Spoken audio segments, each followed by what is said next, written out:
طلاق کا اختیار اصلاً تو اللہ تبارک و تعالیٰ نے صرف شوہر کو دیا ہے، شوہر کے علاوہ کوئی بھی عورت کو طلاق دینے کا اختیار نہیں رکھتا ہے، لیکن اگر شوہر چاہے تو اپنی بیوی کو اپنا طلاق کا اختیار سپرد کر سکتا ہے، یہ شریعت نے اس کو اختیار دیا ہے، جس کو عربی میں کہتے ہیں تفویض طلاق، طلاق سپرد کر دینا بیوی کو، یعنی بیوی کو بھی یہ اختیار دے دینا کہ وہ اپنے آپ کو طلاق دینا چاہے تو طلاق دے سکتی ہے۔ اب جو طلاق دینے کا اختیار شوہر بیوی کو دیتا ہے اس کی دو صورتیں بنتی ہیں، پہلی، نکاح سے پہلے شوہر نے طلاق کا حق دیا ہے بیوی کو، یا نکاح کے بعد شوہر نے طلاق کا حق دیا ہے بیوی کو۔ اگر نکاح سے پہلے دیا ہے، جیسے نکاح کا جو فارم ہوتا ہے نا، اس میں تفویض طلاق کا ایک باقاعدہ باکس بنا ہوتا ہے، اس میں بعض اوقات لکھ دیا جاتا ہے کہ شوہر اپنی بیوی کو طلاق کا اختیار دیتا ہے۔ تو اگر نکاح سے پہلے اس نکاح کے فارم میں اس طرح کی کوئی بات لکھی ہے اور ایجاب و قبول جب ہو رہا تھا، جب قاضی صاحب ایجاب و قبول کروا رہے تھے، اس وقت ایجاب و قبول میں اس کا کوئی ذکر نہیں ہے، تو یہ تفویض طلاق بالکل بھی درست نہیں ہے، بیوی کو کوئی طلاق کا اختیار اور حق حاصل نہیں ہوگا۔ تو نکاح فارم میں جو نکاح سے پہلے لکھا جاتا ہے یہ بیکار ہے، اس کا کوئی فائدہ نہیں ہے۔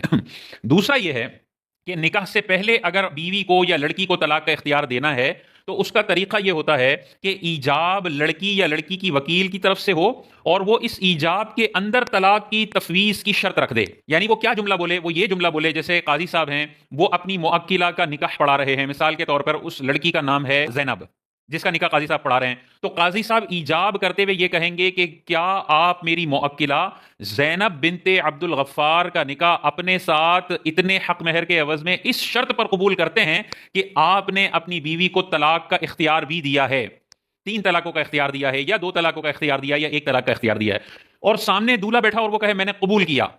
تو آپ دیکھیں ایجاب کے اندر قاضی صاحب نے تفویض طلاق کا جملہ بھی بول دیا کہ کیا آپ میری موکلہ کو اس شرط پر قبول کرتے ہیں کہ آپ نے اس کو 3 طلاقوں کا اختیار سپرد کر دیا، اور دولہا اس کو ڈن کرے، تو پھر جو ایجاب ہوتا ہے وہ پورا پورا امپلیمنٹ ہو جاتا ہے، تو نکاح بھی قبول ہے بولنے سے ہو جائے گا، اور نکاح ہوتے ہی شوہر نے بیوی کو 3 طلاقوں کا اختیار بھی دے دیا ہے۔ تو نکاح سے پہلے اگر اختیار لڑکی کو دلوانا ہے فار اینی سیکیورٹی پرپز، اول تو دینا نہیں چاہیے، کیونکہ اللہ تعالیٰ نے خواتین کو طلاق کا اختیار نہیں دیا، تو اس کے پیچھے یہی بڑی بڑی حکمتوں میں سے ایک حکمت یہ بھی ہے کہ عورت جذباتی ہوتی ہے، چھوٹے چھوٹے جھگڑوں کی بنیاد پر وہ طلاق سوچنے لگتی ہے، اور اگر ان کے پاس اختیار ہوتا تو یہ بہت پہلے طلاق دے کر فارغ ہو چکی ہوتی، اسی لیے ان کے پاس طلاق کا اختیار نہیں ہے۔ لیکن اگر کوئی ماں باپ سمجھتے ہیں کہ یار ہمیں اپنی بیٹی کو یہ طلاق کا اختیار دلوانا ہے، اور نکاح ہو جائے گا تو بعد میں وہ نہیں دے گا تو پھنس جائیں گے، تو پھر نکاح سے پہلے اگر دلوانا ہے تو ایجاب لڑکی کی طرف سے ہوگا، اور اس ایجاب کے اندر ہی تفویض طلاق کی شرط پائی جائے گی، تو جیسے دولہا اس کو قبول کرے گا فوراً لڑکی کے پاس یہ اختیار چلا جائے گا۔ تو یہ ہو گیا نکاح سے پہلے۔ نکاح کے بعد اگر ہم دیکھیں،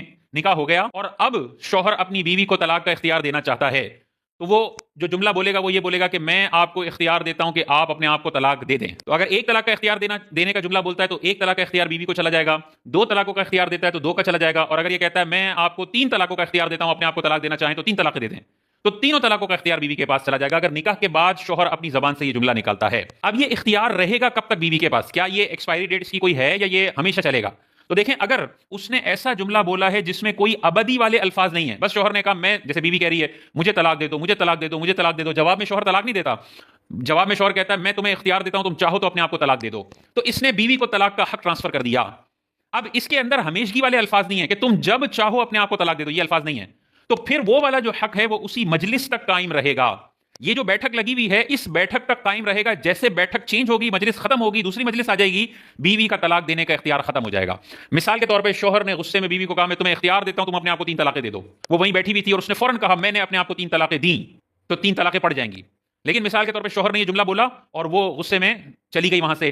اور جانے کے بعد 5 منٹ کے بعد مجلس بدل گئی ہے، جیسے ہی اٹھ کے وہ چلنا شروع کرے گی کمرے میں چلی جائے گی، مجلس بدل گئی، اب وہاں 5 منٹ کے بعد وہ کہتی ہے اب میں اس اختیار کو یوٹیلائز کرتی ہوں اور میں 3 طلاق دیتی ہوں، اب طلاق کا اختیار ختم ہو گیا، کیونکہ وہ جسٹ اسی مجلس کے لیے تھا جس مجلس نے ان میں بیوی نے یہ جملے اس کے سنے تھے، مجلس ختم ہو گئی، طلاق کا اختیار ختم ہو گیا۔